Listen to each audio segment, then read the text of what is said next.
So, Chris, what's happening? Hey, Saffron. Good evening from Bangkok, where it's actually the morning here.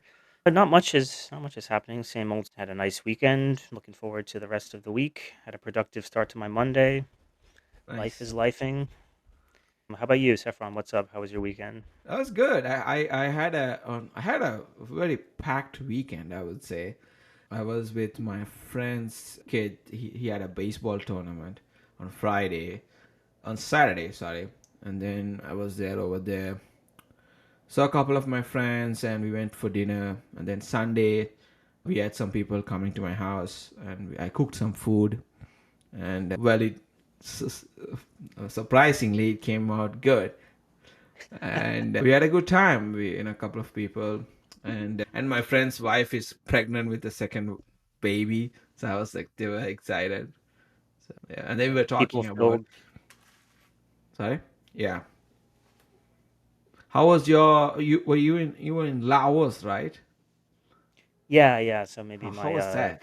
last weekend was a little bit less social than yours. I wasn't having friends over and stuff. It's always nice to cook for people too. You know, Can you cook? Curious what you made, but yeah, I was in Laos last week or so in Vientiane, Okay. the capital of Laos, so right across the border of Thailand, right across the Mekong River. So if you stand at the banks of the Mekong, you can see Thailand just right across. It's very, quiet city. It's, small in comparison to Bangkok, a lot less, noisy and, very chill. Quite a nice place. It's got an interesting mix of, Vietnamese and French influence as well. So it's kind of like Thailand with an added, twist because And you wanna write it down. Would it kill you just to listen?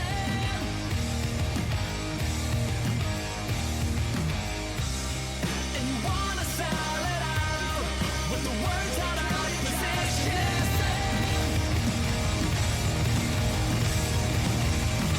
Hold on. And you wanna see the break of dawn. Brush your hair back from your face. You won't see me when Hello, everyone. Welcome back to Every Degree Matters. This is your host Saffran Mihnar, and I got my friend as usual, Chris. And what do you got today, Chris? What do we? I think so you wanted to start this topic, and I'll give it over to you. And it's a really pressing issue, right? I mean, it's on everyone's news feeds these days, the unfolding kind of humanitarian catastrophe in Gaza with the ongoing conflict between Israel and so it's quite a heavy topic, but I think it's an important one that we address and a very timely one that we address considering what's currently unfolding. So first, perhaps I kind of just want to set a little bit of the scene, provide a bit of context, to what's going on there.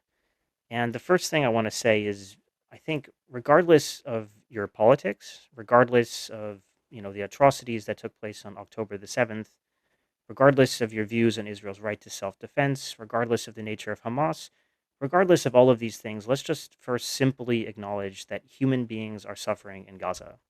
This does not mean Israelis are not suffering, but both sides are suffering and both sides are humans. So, as we speak, there's a human made famine that's currently unfolding before our eyes in Gaza. I think we're all aware of this. We can all see this, online. And, currently the United Nations is warning of catastrophic hunger, catastrophic. And again, regardless of your position, it's important that we acknowledge what's happening in Gaza. And also, what's kind of surrounding this whole issue as well. So, um, obviously both sides have a part to play in this conflict. But I also want to call attention to, Israel's, responsibilities. And for example, several Israeli politicians, major political figures, are fugitives of the International Criminal Court for war crimes. Respected institutions such as Amnesty International, Doctors Without Borders, and even Israeli human rights groups such as B'Tselem have all pointed to genocide unfolding in Gaza. Even going back, to November 14th, 2024, a UN special committee found that Israel's warfare methods in Gaza are consistent with genocide. That includes the use of starvation as a weapon of war. And as we speak, even now, the International Court of Justice is deliberating over a genocide case brought against Israel by South Africa all the way back in 2023. And even today, we're still talking about this issue like the potential for ethnic cleansing, the potential for genocide is still TBD. It's not to be determined. This is happening now. And that's why I think it's quite important that we talk about this now. And, proponents of Israel, they'll counter these claims. They'll say there's no starvation in Gaza, right? And they'll also point to the fact, there's no genocidal intent. And that's quite important because I would not say that genocidal intent in terms of coordinated capacity has really been established yet. And that's important when you're defining genocide. But I would argue, when the result is the same, right? Does it really matter what the intent was? Does that still mean that Gazans don't have humanity? So I just want to kind of highlight that and to really emphasize, just whatever the intent is, tens of thousands of Gazans have died. They've been dehoused. They've been dehumanized. They've been deprived of food and water. So people don't often talk about the water. They talk about the food aid. But there's a huge water crisis in Gaza. There's been, attacks on critical infrastructure for life, such as hospitals. About 85%, more than 85% of Gaza's water and sanitation infrastructure is destroyed. This is a serious, serious humanitarian crisis. And I don't, the international community is increasingly coming to the inevitable conclusion that we cannot turn our eyes to what's unfolding in Gaza. Again, this doesn't mean that Israelis are not humans either. Both sides are humans. And I just really wanted to highlight that. And yeah, so I mean, I just wanted to also hear, from your side, Saffron, like how do you view, this kind of ongoing conflict?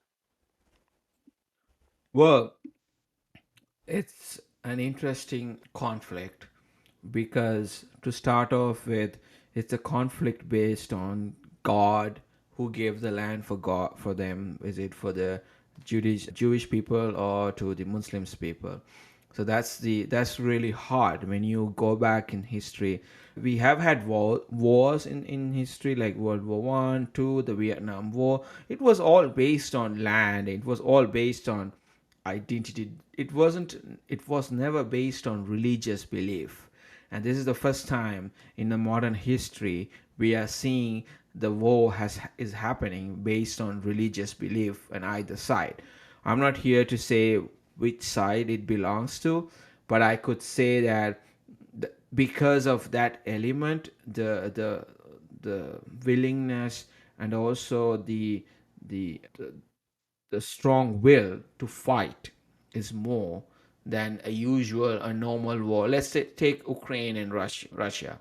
That's a completely different story, right? Those two wars are based on different beliefs, but this one is based on religious belief, which is really hard because religious beliefs are more sensitive for human being and it is more closer to a human being. And in terms of either side fighting, saying, oh, God gave it to us, God gave it to us, I don't want to get into that whole narrative, but I do have my own belief what it could be, and which I don't think is necessary right now. In terms of genocide, I'm not going to accept it is a genocide until they let international media into the zone, until people verify it. As much as I believe we can see, as much as we see all the pictures and videos coming out of Gaza, I wouldn't, say, okay, it is genocide. It's not in my view. I cannot accept it saying that, oh, it is a genocide, because we don't know. And I'm not going to sit here and say whatever Hamas says, the Gaza Health Ministry says, I'm not going to agree with it, or whatever the UN says. UN is just a bullshit organization, which I don't know why they even exist. And they call it so-called humanitarian. They catastrophically they have failed in the last 15 years.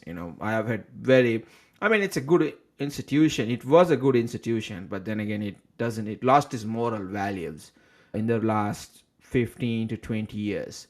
And I think it's because people who run there or people who work there are also more into, they were never into findings.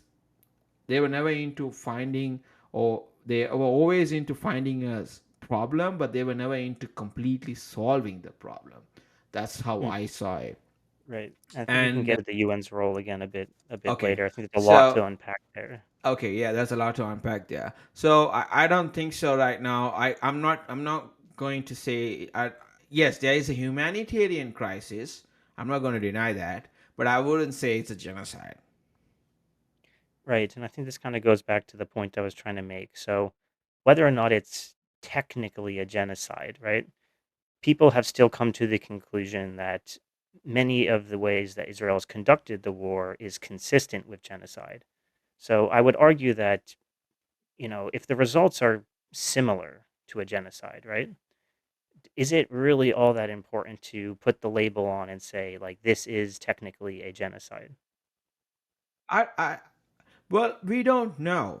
Technically, we can put nice names and nice, English words that people that will be striking to people, but I don't think so. We can sit down here and say, okay, it's genocide or it's not a genocide. For me, I would say I can't say it is a genocide.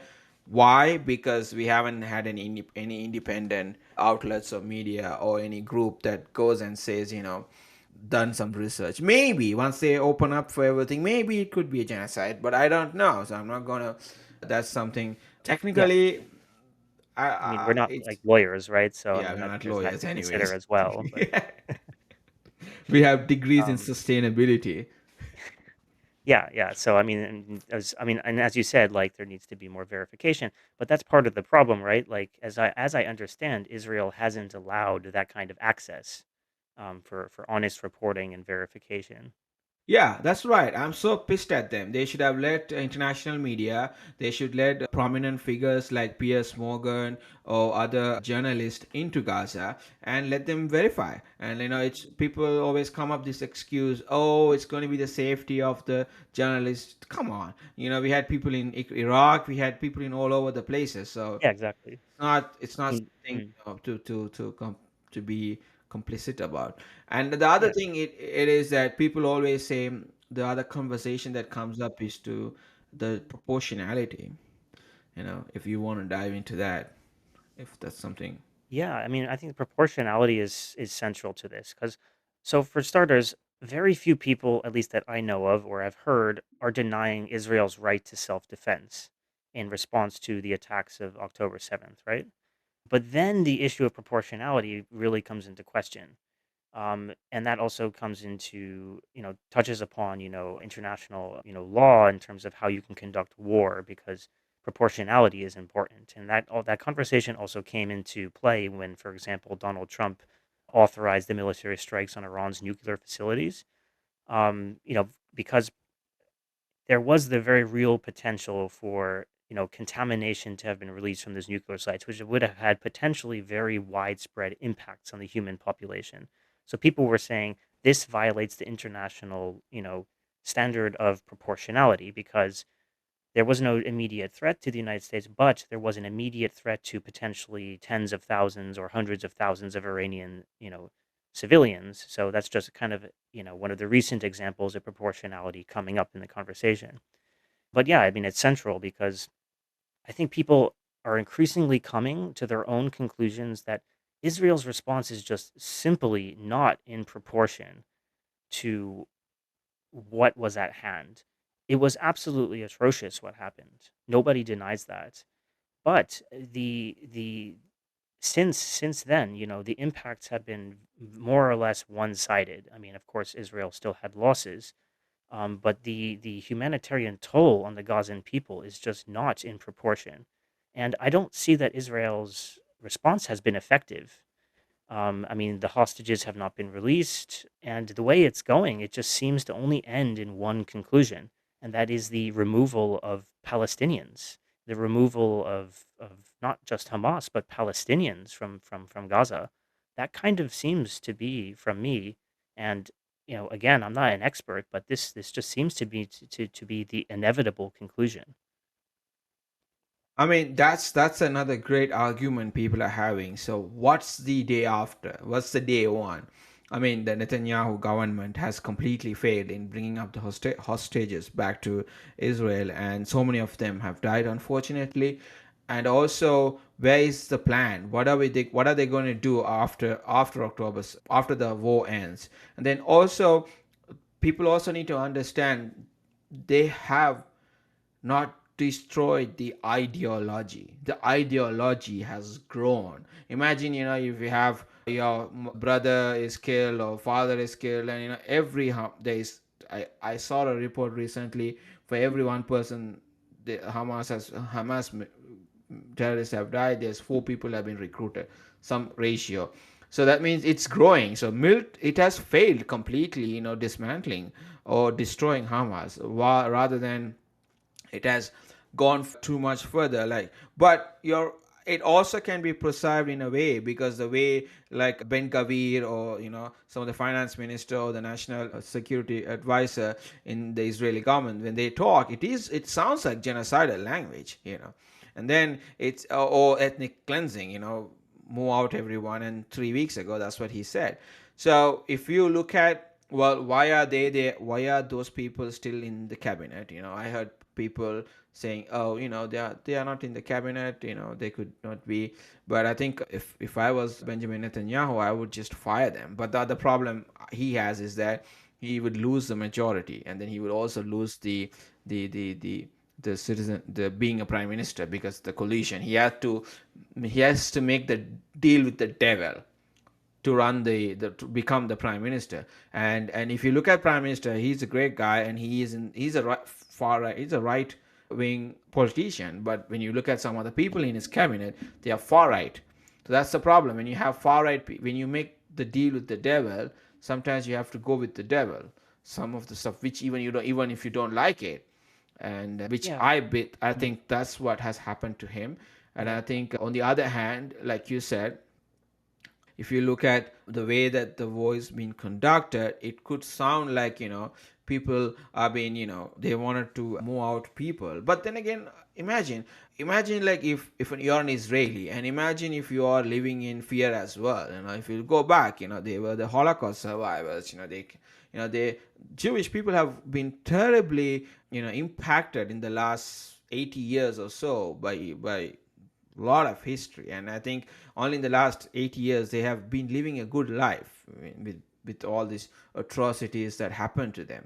And they also have the right for the land. I think that's something I could say. And, well, let's not get into the God picture here. Well, I wouldn't say they, initially had rights. I mean, Israel is an artificial state. I mean, that has to be acknowledged from the beginning. Yes, it was an act, but there was Jewish people living there. It was created, but then again, it was the Jewish people. But let me give you an example. I mean, I didn't want to talk about it, but let me give you an example.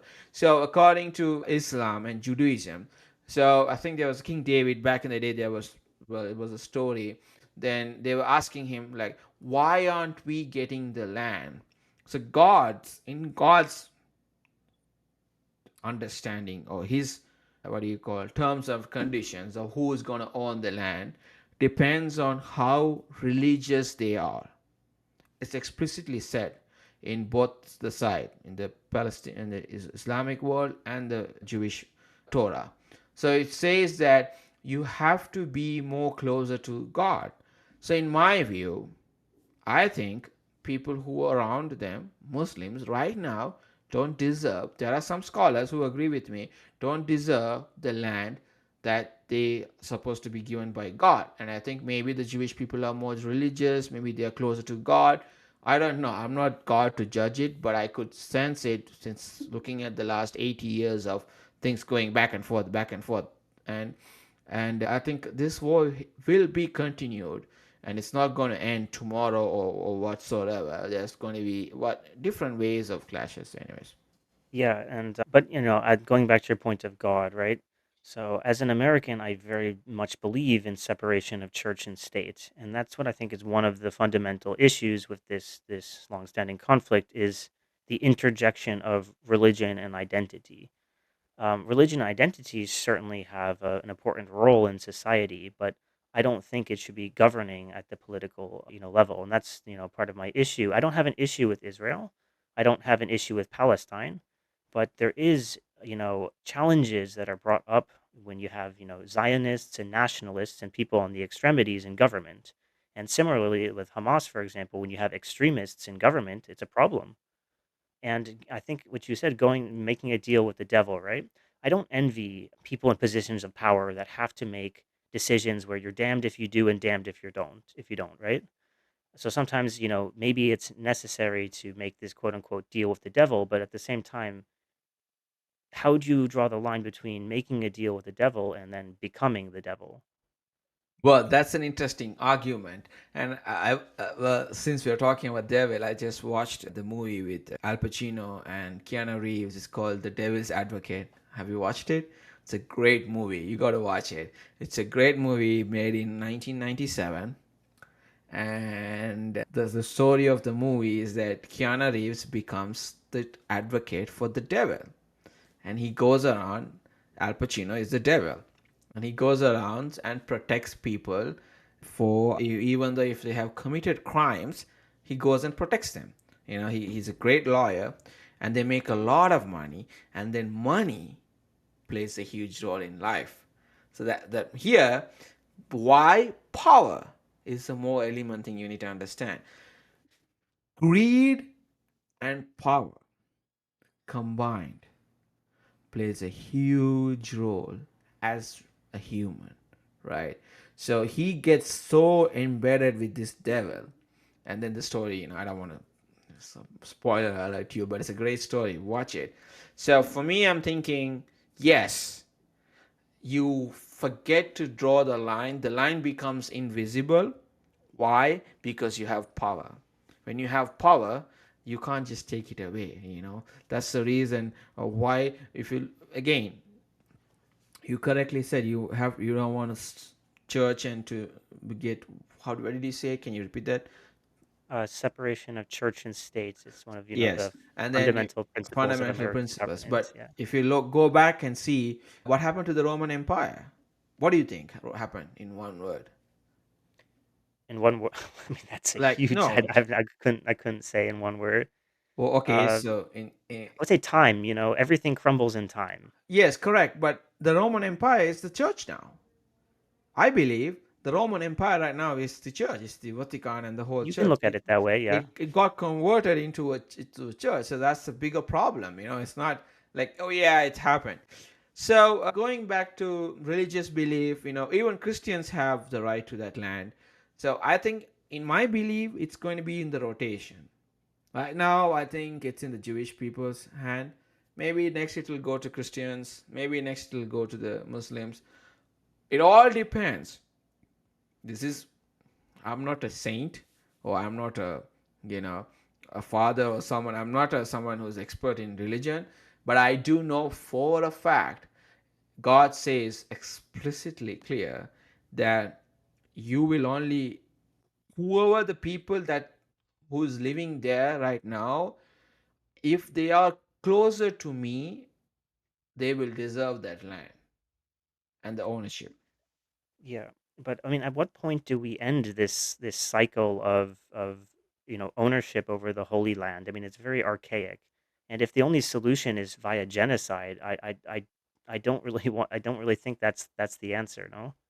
But you're right. It's not the only way of genocide, but at the same time, we are humans are pretty savages. We like to kill each other, whether we like it or not. That's in our nature. Go back how we were the big hunters. We killed each other. If you look back history, if you look back what has happened. Yes, right now, if you look, technology is developed, the system is nice, we have institutions in place, but it's all crumbling and failing. We are a human tendency. Okay, perfect example.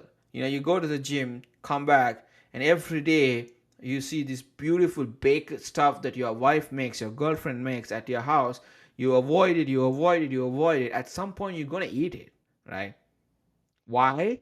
Because we are humans. That's the distinct difference, right? So if you come back and say, I believe it's going to be a repetitive cycle, right? Right now, this Yeah. is the genocide that's happening.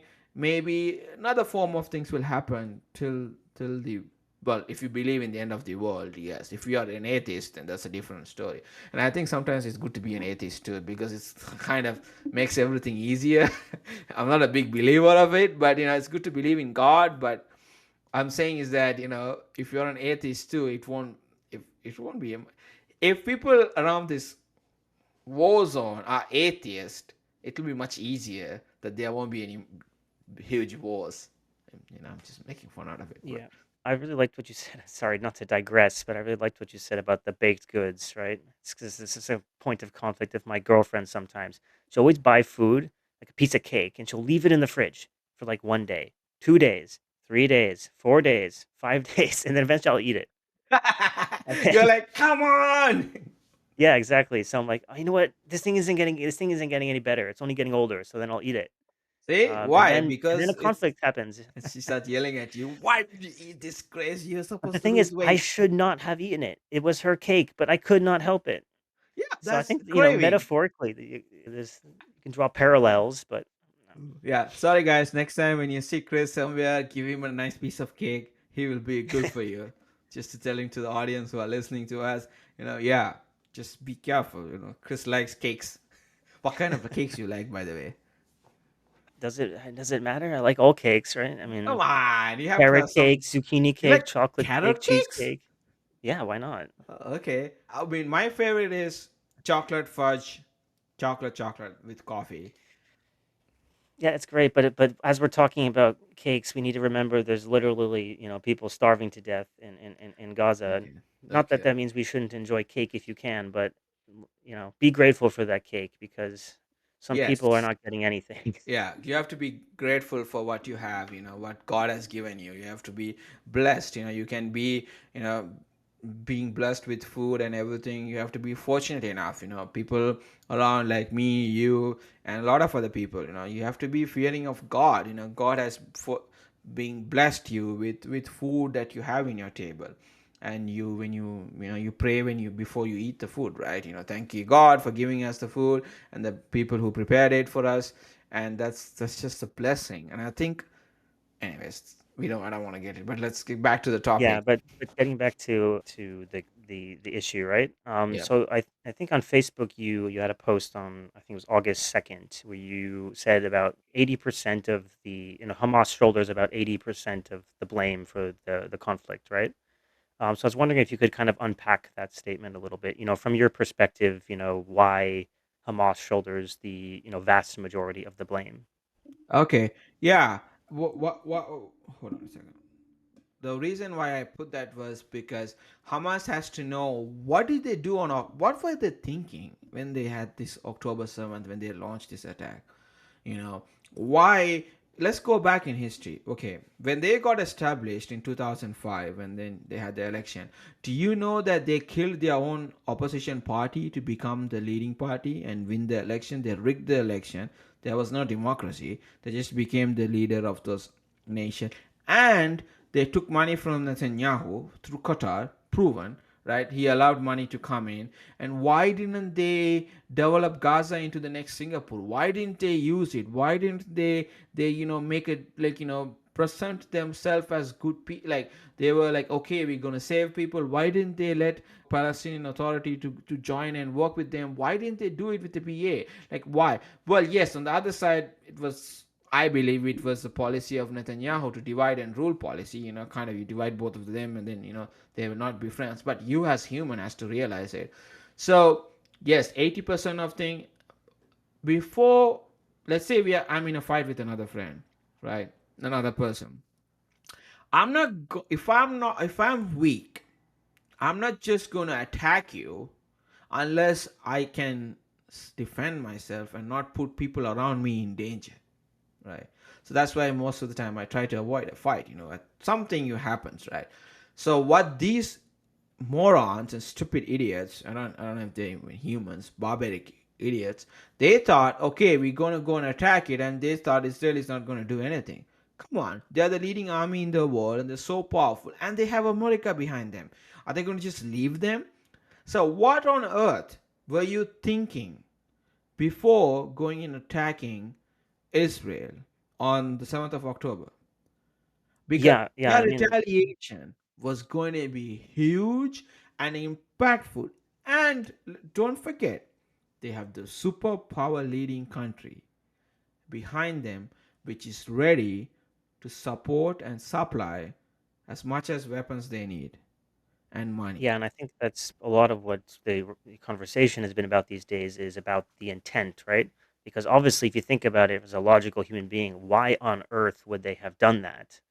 But I think the conversation seems to be veering towards they did that on purpose because they knew Israel's response was going to be so extreme that it would alienate the international community. It would force people's hands to, decisively sort of turn the tables, so to speak.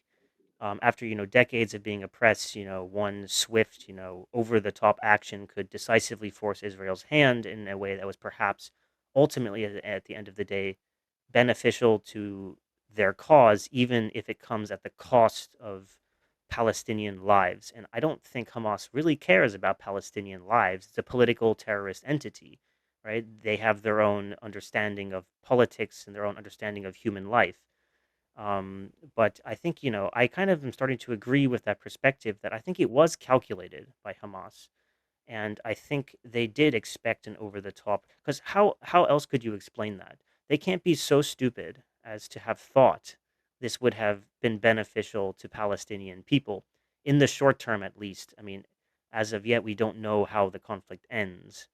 Um, and of course, I hope it doesn't end in a ethnic cleansing of Gaza. That would be the ultimate travesty. But yeah, I mean, that seems to be kind of the way that people are viewing it these days. You're right. So what I'm seeing these days is that Israelis or the Israeli government has fallen into the trap. They have fallen into the trap of Hamas. Of now, like you said, the whole international community trying to starting to question themselves. The support for Israel is declining at the global space, and I think they were ready to sacrifice, which is the stupidest thing. Why would you let your own children and kids die? There's nothing jihadist about it. Just nothing. There's nothing that's just. It's just I just get so angry when they put this religious stupid belief that yeah we're gonna this is what is gonna happen, that's what is gonna happen. No, you're a stupid complete fucking moron. Like it's just stupidity. And what is the end result? Innocent people have died, both sides, right? And who's gonna bring back them all the life? There's two things in life you need to understand. One way you can, if there's a fire right in front of you, you can jump in the fire knowing that you're gonna die, right? Or you can stay on the side and turn it off, and then cross the street. Like for example, so what is Hamas doing right now is it's just unfortunately Israeli government has fallen into this trap.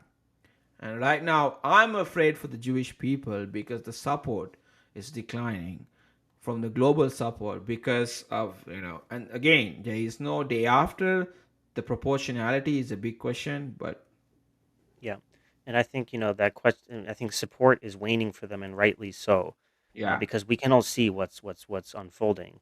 And I kind of want to go back to what you said about innocent people. So I don't really like this thing when people say, well, they voted for Hamas, that it doesn't pass the morality test when children are starving and being bombed for the actions of adults. Like it's just not a sufficient answer that they voted for Hamas. Like you said, Hamas is not democratic. No, It's no, hard to they, really they say they were voted into power, right? yeah, they came into power. They never got voted into power. And this is the same analogy that I'm going to use is Dave Smith, one of the greatest comedians. I don't know if you know this guy, and he says that okay, so let's say you have a friend, someone that he comes and kills your other friend, or someone comes and kills another friend, and then you get the intel saying that he is right across somewhere in this big apartment complex.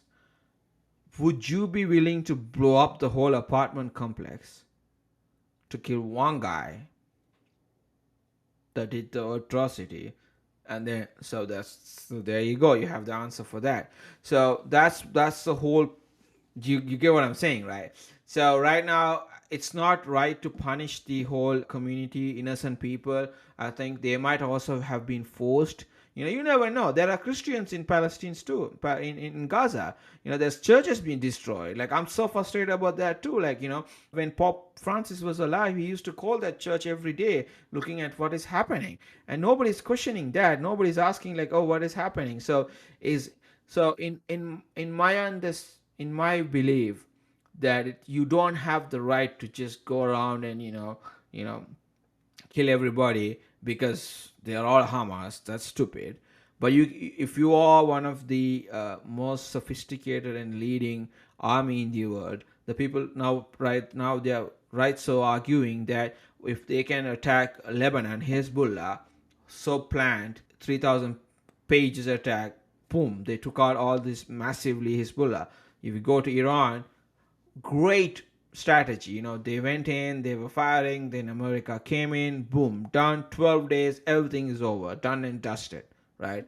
So why can't they do it in Gaza? That's the other question I also have. As much as I'm a supporter of Israel and the right to exist, why didn't they do it? So I feel like right now I think it has the needle has moved far from Yeah, proportionality it's to been and from not complete even just destruction. proportionality, discrimination. It doesn't seem to be. Again, I'm not on the ground. I don't profess to be an expert in the conflict, but it doesn't seem to be very discriminate.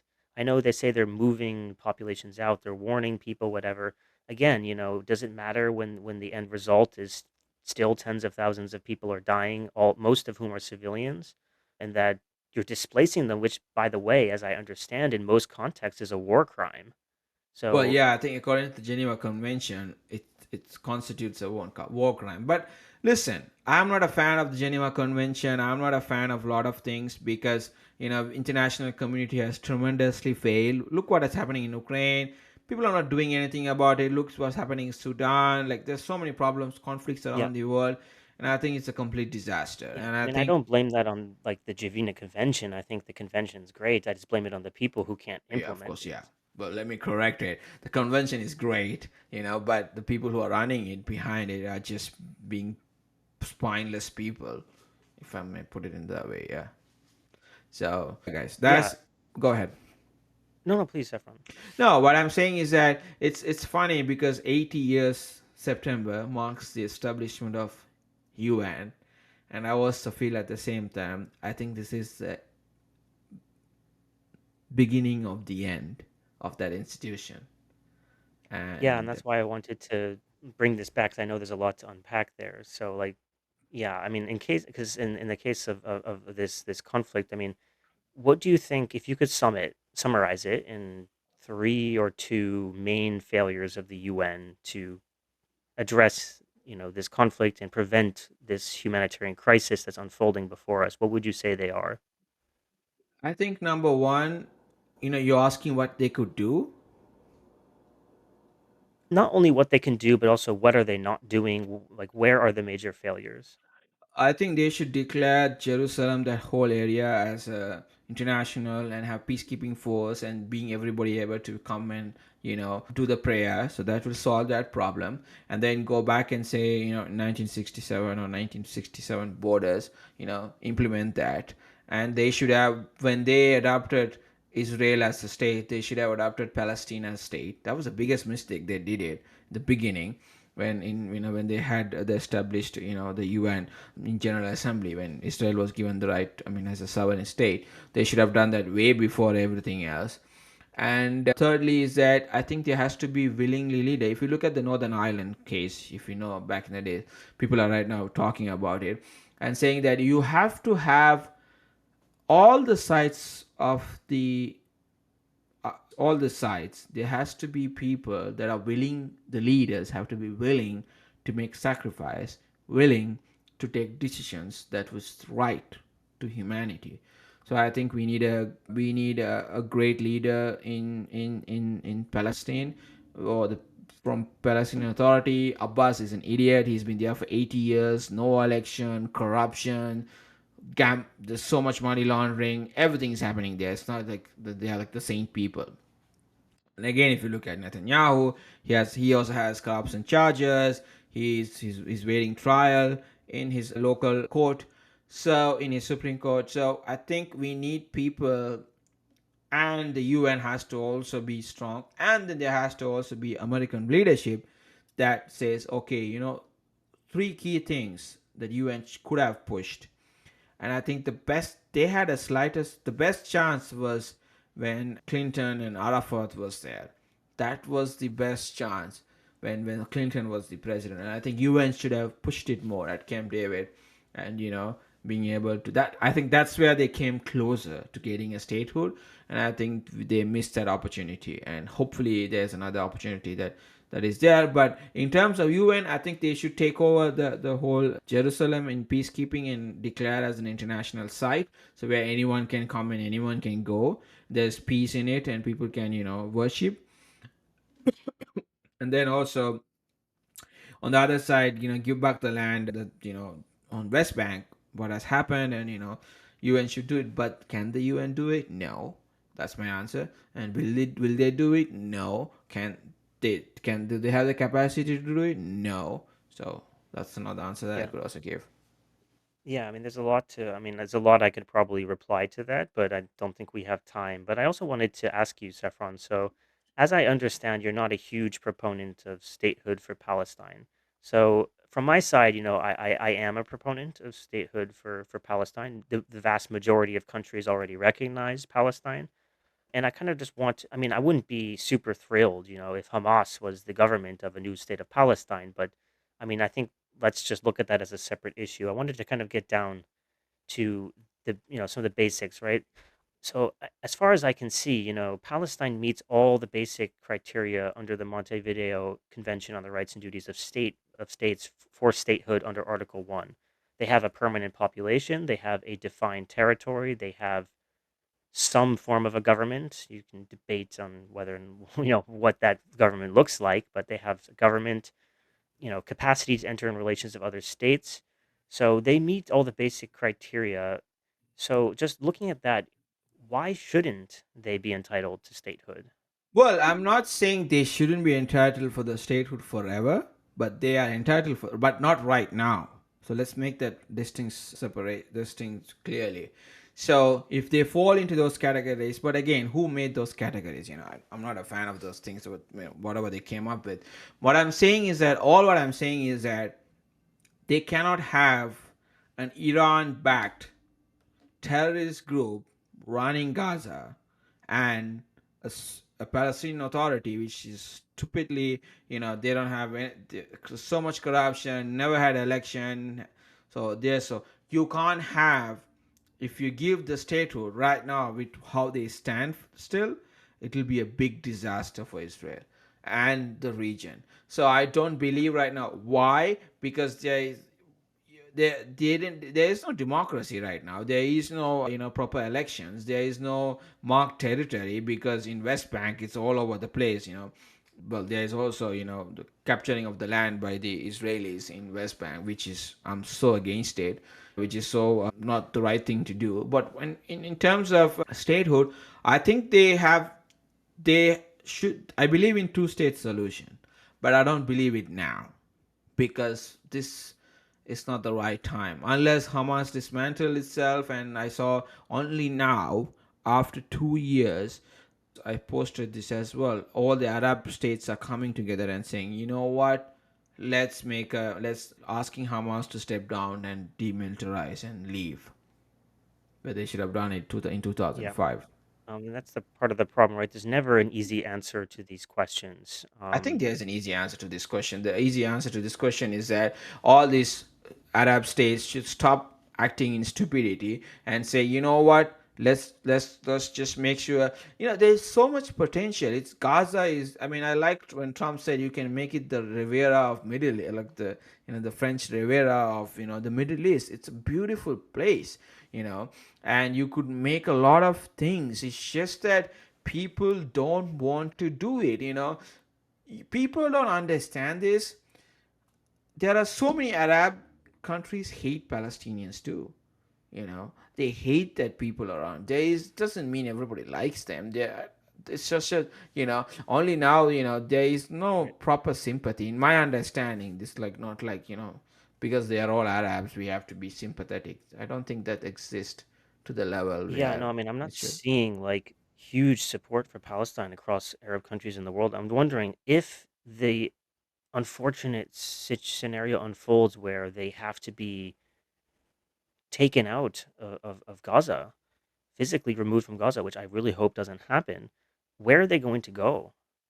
Because I don't see the world welcoming Palestinians with open arms. Well, I don't think they should. They should never. No, no, no. That's the red line. You can't let them leave. That's you. That's ethnic cleansing. That basically becomes ethnic cleansing. They shouldn't be let. The argument is that Egypt or Jordan, they already have a lot of Palestinians with them. They're arguing like, why should we get those people in, because they have their own land. What are they going to happen? So there's 2.3 million people in Gaza. The last survey they took. So what I'm saying is that it doesn't necessarily, well, when there will be people who supported Hamas even if Hamas is gone, right? You have to change that.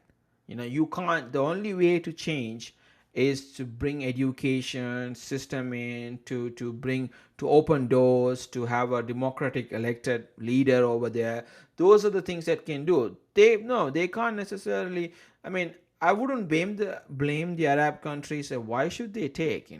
But that's not their problem. Because they have their own land, and whether will they be allowed to go back, that's a big question. Because on the other hand, if you go back and see, the far extremist people in Israeli government right now wants to capture the land as well. So that's the whole argument people are also having. So are they expanding Israel, the greater Israel plan? So which is kind of in the discussions too. Right. So before we wrap up, I kind of also wanted to speak a little bit from my perspective as an American, right? Because I really think this country, the United States, home of the free, land of the brave, it's at a crossroads. Um, you know, So, I mean, the United States, you said in a July 30 Facebook post, to my fellow Americans and all who value justice, let us stand firmly on the right side of history. Let us champion human dignity and futures of all people caught in this conflict, right? All people. And I really agreed, with that statement really resonated with me as an American. Standing on the right side of history. I think it's always important for Americans and something we've not quite found out how to do yet, because oftentimes at the end of the day, we're not always standing on the right side of history. But, and I say this is a crossroads because I think the United States has conducted, illegal acts of war for decades. It's conducted atrocities and war crimes across the globe. That can't be disputed. But I think this is the first time that I've seen in post colonial American history where we've really been this close to genocide specifically. So we've had like indirect, perhaps, of other genocides throughout history, like the Mayan genocide in Guatemala, those that were occurring under the American backed Suharto regime in Indonesia. But I think in Gaza, our role is not debatably indirect, it's overt. And if in fact, it comes to the conclusion that genocide was conducted in Gaza, I'm afraid what that means as an American. Like I said, we've been under heat for a lot of decades for our acts of war and stuff, but we haven't been directly accused of genocide in recent history. And I'm afraid what that means, again, as an American. Um, and there was that great interview that we both saw recently with this retired Lieutenant Colonel Tony Aguiar. So I don't know much about the credibility of this individual personally, but the things he said in the interview really resonated with me. And one of that was, throughout his 25 years of military service, right, across many countries, he's never witnessed anything as quote unquote brutal, destructive, violent as what he saw in Gaza. And he stated that America is part of it. So shame on us, he said. That is not the American way. Those are not American values. And I very much, resonate with that sentiment. These are not American values. Yeah, so I mean, I really hope for the sake of my country, that at the end of the day, we're standing on the right side of history because these are bells that cannot be unrung. So yeah, I just kind of wanted to end with just that, my note, as an American, how I kind of feel that my country's values come into play. Yeah, Chris, that's in my belief and understanding that America is still the greatest country in the world, and I strongly believe that America should stand in the right side of history because we have fostered and shared democracy for 250 years. Next year, no any other country has done that. And also we have also been the leader of the free world, where we have been the voice of the unsung heroes, or voice of the people who are needed. We have always been there. At the same time, I mean, America doesn't mean we are flawless. We do have our flaws, and like you just pointed out, we went to Iraq, Afghanistan, disaster. you know there was so much of disasters that has happened. And you also need to understand that also comes with capitalism. It's not easy to be the leader of capitalistic world. If you are the It all comes with money, again, going back. So in my why did I put that statement that you just read was that I don't want people to hate America, because right now people are hating America because of America's support to Israel. And America will support Israel. America should support Israel, but at the same time, America cannot lose being the greatest country in the world, which stood on the right side of the history in many occasions and stood for the people that were voiceless. And that's why I resonate when how things moved when Trump took some great decisions with Iran. He didn't go to war. 12 days, everything was done, completely done and dusted. He everybody was like on the verge of saying, "Oh, we don't want boots on ground in Iran," but nothing happened. So I give credit to him, Or we're and perhaps oh, lucky nothing happened. yeah, luckily nothing happened. So America has to stand up for the right thing to say. And I saw the video of the colonel, and I was also so disturbed to see. He talked about this small boy that he saw, and the next thing he got killed, and that's devastating. And I'm not saying that there is starvation in Gaza. I'm not denying that. And the Israeli government has gone too far in how they have been handling this war, and starving people, at the same time having people being the oppressor, trying to be. I mean, even before October 7th, they were able to control water, food going into Gaza, and they shouldn't have done that. And I think we as Americans have to stand in the right side. You doesn't mean you're anti-Semitic. It doesn't mean you hate Jewish people. People all love Jewish. I have close friends who are Jewish people. I've been to Hanukkah. I've been to all those things, but the Jewish celebration. So I'm not what I think we have to do as Americans, people are listening, you have to also not be in a point where people are stop listening to us. The moment they stop listening to America, that's the moment the empire fails. you know and no empire is immune. But at the same time, I don't want the beginning of the collapsing of the American empire, because people will our what do you call, our voice will be Yep. heardless, and people will not respect us. And I think there's a growing Yep. Yeah, destruction I think for that's America. something I fear, the day that we finally lose our moral authority. That would be very, very sad. But speaking of the United States, you talking about capitalism and stuff, it does bring to mind, innovation. So I think maybe we could end with our innovation of the week, or I think in this case several innovations I brought up and some little bit of digging the other day.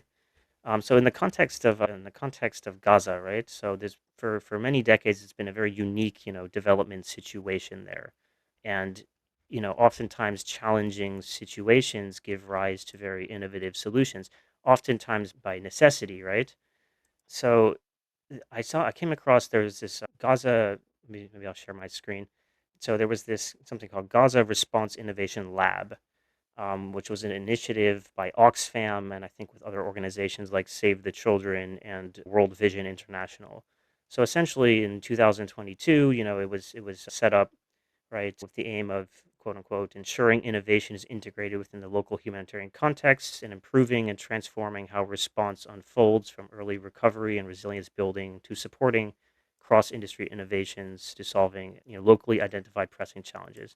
So I think if you remove all the jargon there, it's essentially just promoting, innovations within Gaza's unique development situation. And then you can see, there was many, interesting innovations that were submitted, like, solar systems, aquaponics, waste treatment and stuff.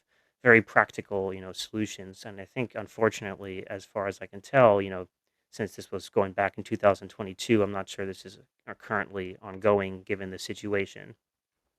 But even in times of war, you find people advancing, incredible, solutions in innovation given their limited resources. And one of them that I find inspired recently was, there's this Palestinian influencer, he's got an account, Jim Ratch in Gaza and IG. And before the war, right, he was big into bodybuilding. Obviously, he can't do that now. So I mean, not only are the gyms all destroyed, but he isn't getting enough food, for bodybuilding, which he talks a lot about in his posts.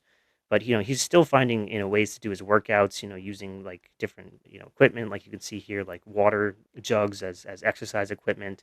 So it's incredible to see how people are still finding a way, and even a way to do the things that they love, like bodybuilding. And it really highlights us also, the resilience of the human spirit. But I also want to talk about Israel too. I mean, Israel is a country of incredible innovation as well. And I think one thing that I've always been impressed with Israel is agriculture. So a small country, dry, arid landscape, but they're incredibly agriculturally productive. And precision agriculture is a huge component of Israel's agricultural system. And you can see in this page here on the FAO just some of the various innovations and efficiency measures that the government of Israel Oh, Chris, we and the can't see Israeli anything people. on the screen. Are you pulling up? Um, Pulling oh that yeah, up? yeah. Oh, okay. Sorry. Yeah. So this one. Explain it to people what's Um, FAO. yeah. So it's the Food and Agriculture Organization of the United Nations. So yeah, it covers exactly what's in its title, food and agriculture, and it's got a very wide and And they're array of based work. in they're based out of Italy, right? Yeah, in Rome, correct. Yeah, They Rome, also have yes. some regional Yeah. offices. So yeah, I mean it's an authority on the subject. But yeah, precision agriculture and things like water conservation. So Israel's been extremely, productive in its agriculture sector. And I think I didn't share this tab too. So this was the account I was mentioning, right, of the Gazan Oh, okay. bodybuilder. Yeah, so like this was like you can see, right, like him doing workouts with the water jugs. Yeah, and a very inspiring story as well. Um, so yeah, this is just some some Interesting. some innovations. Yeah, I mean, to finally, like, I would say is that, for my all my friends that have been, accusing me that I don't have, I'm supporting Israel. Like, people want, like, people think because I was born as a Muslim, I have to support, Gaza, and this is what I got to say to them, that I put in my this Candace Owens, which recently brought up this text, and I think it really resonates it about what I strongly believe is that if you allow your identity to determine your morality, it will blind you from the truth. So if you let your identity, so just because I was born here, I'm part of this culture and religion, doesn't mean I have to support them if they're wrong. I'm not gonna that's not gonna blind the truth behind them. So we hope and I pray that the starvation in Gaza comes to an end, and as you all know, I think the more the Israeli government stay and not do anything, the global support will decline, and I fear that Jewish people are going to be in big trouble, which I don't want. They're great people, and because of this, 10, 15 people in the Israeli government, things are going to be very bad, and if the whole world turns against them, and we are heading towards that direction. And in terms of proportionality, well, there was no proportionality when they blow up, when British people blow up in the Second World War, Germany. So where was that proportionality? What happened to Japan? So we can't argue about, there is no proper Yeah, argument. but two wrongs don't make a right, right? Yeah, that's right too. But at the same time, but it's correct. And also, why? So going back, like, why did we? I mean, I like. I would be happy if we talk a little bit more as well here. So why I'm thinking is that, why did we establish UN? What was the root cause, right? Because we thought, okay, we don't want to hit each other, go into another war. But that has greatly declined since the Cold War started. That was the beginning of it. And there was so many wars. We couldn't be able to stop the Vietnam War, the war in Afghanistan, the war in Iraq. Nothing happened. So I think we need a new institution, and I think we need to dismantle UN and find a new institution that helps. And I feel that we are going in the direction of nationalism that is growing, and we might fall. I don't think we might more have bilateral institutions, not a global institution anymore, which will be effective, because the whole world is changing every day and every hour. And I think people in Gaza deserves their life. They also deserve the human rights as any person that's living in Israel. And I think Hamas should dismantle itself, leave Gaza, so that people can, be in good, live in good surrounding environment. And also, I think America needs to play a huge role. And I'm okay even if Trump takes over Gaza and rebuilds it, because that's going to be amazing, President Trump's idea. And things will change. And I think things have to change, because then we lose the moral value as being a human. And looking at all the images that's coming out in from Gaza, and for all the people, for the Jewish people, you will be always protected, and you will be always given, America will always support you guys. And it's not, America will. And but just because something happened to you necessarily doesn't give you the right to do something to another people. So just because you guys were the impact of the Holocaust, doesn't give you the hall pass to go and just destroy another community, or the region, or the ethnicity, without any proportionality, or go beyond. And that's my take on it. So, anyways, guys, thanks for listening, and I think we will continue to have this conversation more. And this has been pretty close to me, because, as you guys, so many of my friends been bugging, and I lost a lot of friends, Chris, because of, and a lot of family members, because they all think because I'm a Muslim, I need to support Gaza and is Palestinian. I said no, I'm not going to support Gaza. I'm not going to support all those people, because I have to support the right thing, right? Which is right. I'm not gonna be like, and they say, oh, you hate, you're an Islamophobia, like all kinds of things that they want to bring up to me. And yeah, I mean, I lost a close friends I knew for 20 years. Have I've lost Yeah. even. And I think that's why it's important, we can have this conversation together because, I mean, I'm not going to, I disagree with a lot of your points, Saffron, but I respect your opinions and I respect that we're able to have this conversation together. And I think it's important for people to be able to have constructive conversations with each other without just simply alienating them because you disagree with the way that they think or Correct. That's the problem we had in the past. I mean, that's what I had in my problem. People, when I'm trying to argue with me with facts, with historical preferences, don't attack me personally. That's what happened. They just went directly attacking me. Oh, because I'm here, because you're here, because you're doing this, blah blah blah blah blah. No, that's why you lose. that's where you lose the essence of having a debate. That's where you lose a solid conversation, right? And I think I have said what I have to be said, and I think I'm still going to be an advocate for Israel and Palestinian people and the innocent Palestinian people which have been, killed. And I think the two-state solution is the only solution, and it is not the solution right now, as I'm going to reiterate. And I think we need leaders from both sides that are willing to make the deal, like the Northern Islands with the British, what happened. And you had the president in the American support. So everything has to combine together. Do I see that? Yes. Who is going to be that president? That's Donald Trump. People hate that when I say that. And President Trump is the only hope for the Palestinian people right now to get the two-state solution.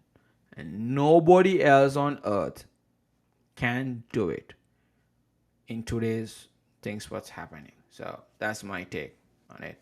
But anyways, guys, thank you for joining. And if you want to talk shit about me, you can always go and do that in the comment section. But let me know. And if anyone of my friends, anyone who's listening to this, if you guys want to debate me, you're more than welcome to join the podcast. And Chris will facilitate that, and Chris can be the moderator and invite people to discuss. If you think what I'm saying Yeah, is for wrong, sure. I mean, it's always good to we have do a. want a diversity of opinions. Yes, correct. We are not. That's why I'm a free believer of freedom of speech. You can say whatever you want as long as you don't incite violence. So, anyways, guys, peace out, and you guys hope you have a great. Dude, it's August, and don't forget, guys. We are August now. We have only 4 months left in the year. Don't make sure you hit your goals for the year. When you do whatever you came up with in January 1st, make sure you hit that goal, because if not, time is flying, and next year is going to be the greatest year. Take care and ciao.